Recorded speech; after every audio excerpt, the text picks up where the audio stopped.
Hi friends, welcome to my channel கிறிஸாஸ் kitchen recipe. இன்றைக்கி நம்ம தேங்காய் வச்சு ஒரே நேரத்தில் 2 விதமான ஸ்வீட் எப்படி செய்கிறதுன்னு தான் பார்க்க போகிறோம். தேங்காய் பால் எடுத்ததுக்கப்புறமா அதில் மீதம் இருக்க துருவலை நம்ம வேஸ்ட்டாக தூக்கி போட்டுருவோம். ஆனால் அதுலேயுமே ஈஸியான முறையில் பர்ஃபி செய்யலாம். ரொம்ப நல்லாயிருக்கும். இந்த 2 ஸ்வீட்டுமே பண்ணுறதுக்கு கம்மியான பொருட்கள் இருந்தாலே போதும், டக்குன்னு செஞ்சிடலாம். இப்போ வாங்க இந்த ரெசிபி எப்படி பண்ணுறதுன்னு பார்க்கலாம். ஃபஸ்ட்டு இந்த ரெசிபி பண்ணுறதுக்கு ஒரு பெரிய மிக்ஸி ஜாராக எடுத்துகிட்டு அதில் தேங்காயை சின்னதாக கட் பண்ணிவிட்டு அதிலிருந்து 2 கப் அளவுக்கு சேர்த்துக்கோங்க. தேங்காயோட மேல்புறம் இருக்கிற ப்ரௌன் கலர் பார்ட்லாம் நீக்கிட்டு சின்னதாக கட் பண்ணி சேர்த்துக்கோங்க. சேர்த்துட்டு இதை மிக்சியில் நல்லா கொரப்பாக இருக்க மாதிரி அரைச்சி எடுத்துகிட்டு வந்துடுங்க. தேங்காயை இது மாதிரி அரைச்சதுக்கப்புறமா இதிலேயே 2 கப் அளவுக்கு தண்ணி சேர்த்துக்கோங்க. நீங்கள் எந்த கப்பால் தேங்காய் மெஷர் பண்ணீங்களோ அதே கப்பால் 2 கப் அளவுக்கு தண்ணி சேர்த்துட்டு இதையும் நல்லா நைஸாக அரைச்சி எடுத்துகிட்டு வந்துடுங்க. தேங்காய் பார்த்திங்கன்னா இந்த அளவுக்கு நல்லா நைஸாக அரைச்சிக்கோங்க. அப்போ தான் நமக்கு பர்ஃபி பண்ணுறதுக்கும் நல்லாயிருக்கும். அடுத்து இதில் இருந்து நம்ம தேங்காய் பால் எடுத்துக்கலாம். நீங்கள் வடிகட்டிட்டு எடுத்துக்கலாம், இல்லைனா காட்டன் கிளாத் வச்சு எடுத்தீங்க அப்படின்னா உங்களுக்கு ஈஸியாக இருக்கும். அரைச்சிருந்த தேங்காயை துணியில் அப்படியே சேர்த்துக்கோங்க. சேர்த்துட்டு துணியை அப்படியே வெளியில் எடுத்து நல்லா இறுக்கமாக பிழிஞ்சு விட்டுக்கோங்க. அப்போ தான் தேங்காயில் இருக்க பால் எல்லாமே ஈஸியாக வெளியே வரும். தேங்காய் பால் எடுத்ததுக்கப்புறமா பாருங்கள் எவ்வளோ திக்காக இருக்குன்னு. நம்ம இன்றைக்கி ஃபஸ்ட்டு தேங்காய் பால் மட்டும் தான் எடுத்து யூஸ் பண்ண போகிறோம். அப்போ தான் ஸ்வீட்டுமே ரொம்ப நல்லாயிருக்கும். இந்த ஸ்வீட் செய்கிறதுக்கு ஒரு பவுலில் 1/4 கப் போல் தண்ணி சேர்த்துக்கோங்க. கூடவே 1/3 கப் அளவுக்கு கார்ன்ஃப்ளவர் மாவு சேர்த்துக்கோங்க. இதை சேர்த்ததுக்கப்புறமா இதில் கொஞ்சம் கூட கட்டி இல்லாத மாதிரி தண்ணியோட நல்லா கலந்து எடுத்துக்கோங்க. இது மாதிரி கார்ன்ஃப்ளவரை தண்ணியில் நல்லா கலந்ததுக்கப்புறமா இதை அப்படியே நம்ம தேங்காய் பாலில் சேர்த்துக்கலாம். சேர்த்ததுக்கப்புறமா தேங்காய் பாலோட இதை நல்லா மிக்ஸ் ஆகிற மாதிரி கரண்டி வச்சு கலந்து விட்டுக்கோங்க. அடுத்து ஸ்டவ் ஆன் பண்ணிவிட்டு இதுக்கு தேவையான அளவுக்கு சர்க்கரை சேர்த்துக்கோங்க. நான் 1/2 கப் அளவுக்கு சர்க்கரை சேர்த்துருக்கேன். சர்க்கரை நல்லா மெல்ட் ஆகிற வரையிலும் இதை நல்லா கரண்டி வச்சு கலந்து விட்டுட்டே இருங்க. சர்க்கரை முழுமையாக கரைஞ்சதுக்கப்புறமா அடுப்பை லோ ஃப்ளேமுக்கு மாற்றிக்கோங்க.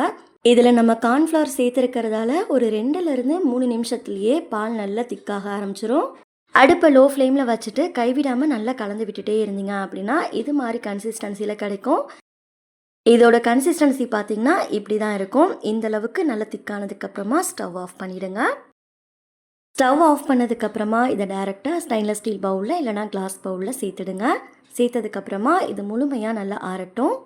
நல்லா ஆறுனதுக்கப்புறமா இதை க்ளோஸ் பண்ணிவிட்டு ஃப்ரிட்ஜில் 1 மணி நேரம் போல் வச்சு எடுத்துக்கோங்க. ஃப்ரீசரில் வைக்க வேணாம், ஃப்ரிட்ஜில் வச்சாலே போதும். இப்போ பார்த்திங்கன்னா நான் 1 மணி நேரம் போல் ஃப்ரிட்ஜில் வச்சு எடுத்திருக்கேன். 1 மணி நேரம் ஆனதுக்கப்புறமா வெளியில் எடுத்து பார்த்திங்க அப்படின்னா நமக்கு நல்லா செட் ஆகி வந்திருக்கும். இதை எடுக்கிறதுக்குமே ஈஸியாக இருக்கும். ட்ரேவை அப்படியே கமுத்துட்டு திருப்பி போட்டு எடுத்தீங்க அப்படின்னா ஈஸியாக வந்துடும். அவ்வளோதான். இப்போ நம்ம பீஸ் போட்டுக்கலாம். இதை செய்கிறதுக்கு ஒரு 10 நிமிஷம் தான் ஆகும். ஃப்ரிட்ஜில் வச்சுட்டு வெயில் டைமுக்கு சாப்பிட்டு பாருங்கள். ரொம்ப நல்லாயிருக்கும். தேவைப்பட்டால் மேலே கொஞ்சமாக நட்ஸ் வச்சுக்கோங்க. பார்க்கவே ரொம்ப நல்லாயிருக்கும். பாருங்கள் எந்த அளவுக்கு நல்ல சாஃப்டாக இருக்குன்ட்டு. அடுத்து நம்ம தேங்காய் பிழிஞ்சிட்டு எடுத்து வச்சுருந்தோம் பாருங்கள். அதில் தேங்காய் பர்ஃபி எப்படி பண்ணுறதுன்னு பார்க்கலாம். இதை செய்கிறதுக்கு ஒரு பேனில் 2 டேபிள் ஸ்பூன் நெய் சேர்த்துக்கோங்க. நெய் நல்லா சூடானதுக்கப்புறமா இதில் நம்ம தேங்காயை மெஷர் பண்ணி அளந்து எடுத்துக்கலாம். எனக்கு பார்த்திங்கன்னா 1.25 கப் அளவுக்கு தேங்காய் துருவல் வந்திருந்தது. இதை சேர்த்ததுக்கப்புறமா அடுப்பை லோ ஃப்ளேமுக்கு மாற்றிட்டு இதை நல்லா மிக்ஸ் பண்ணி எடுத்துக்கோங்க. தேங்காயோட கலர்லாம் மாறாத மாதிரி ஒரு 5 நிமிஷத்துக்கு அடுப்பை லோ ஃப்ளேமில் வச்சு இது மாதிரி நல்லா வறுத்துக்கோங்க. நல்லா பூ மாதிரி வந்ததுக்கப்புறமா அடுத்து இதில் நம்ம சர்க்கரை சேர்த்துக்கலாம். நீங்கள் தேங்காய் அளந்த அதே கப்பாலேயே 3/4 கப் அளவுக்கு சர்க்கரை சேர்த்துக்கோங்க. கூடவே 3/4 கப் அளவு பால் சேர்த்துக்கோங்க.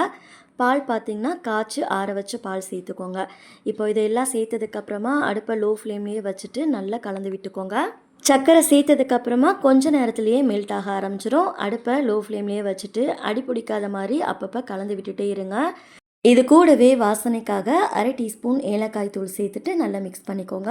7லேருந்து 10 நிமிஷத்துக்குள்ளேயே பார்த்திங்கன்னா நல்லா உங்களுக்கு ஈரப்பதம்லாம் போய் திக்காக ஆரம்பிச்சிடும். கையில் கொஞ்சமாக எடுத்து பார்த்திங்கன்னா உருண்டை மாதிரி உருட்டை வரணும். கையில் இது மாதிரி உருண்டையாக உருட்டை வந்தது அப்படின்னா கரெக்டான பதத்தில் இருக்குது. இப்போ நம்ம ஸ்டவ் ஆஃப் பண்ணிவிட்டு அடுத்து ஒரு நெய் தடவின பிளேட் எடுத்துக்கோங்க. அதில் நம்ம சேர்த்துக்கலாம். பிளேட்டில் சேர்த்ததுக்கப்புறமா இதை லெவல் படுத்திக்கோங்க. ஸ்பூன் இல்லைனா இது மாதிரி ஸ்பேச்சுலா வச்சு நல்லா அழுத்திக்கோங்க. மேலே கொஞ்சமாக நட்ஸ் ஏதாவது இருந்ததுன்னா சேர்த்துக்கோங்க. என்கிட்ட வந்து சில்வர் லீஃப் இருந்தது அப்படிங்கிறதால அதை சேர்த்துட்டு கொஞ்சமாக பிஸ்தாவை துருவிட்டு சேர்த்துருக்கேன். இதை சேர்த்ததுக்கப்புறமா ஒரு ஸ்பூன் வச்சு இதை நல்லா அழுத்தி விட்டுக்கோங்க. இது முழுமையாக நல்லா ஆறுனதுக்கப்புறமா விருப்பமான ஷேப்க்கு நம்ம கட் பண்ணி பீஸ் போட்டுக்கலாம்.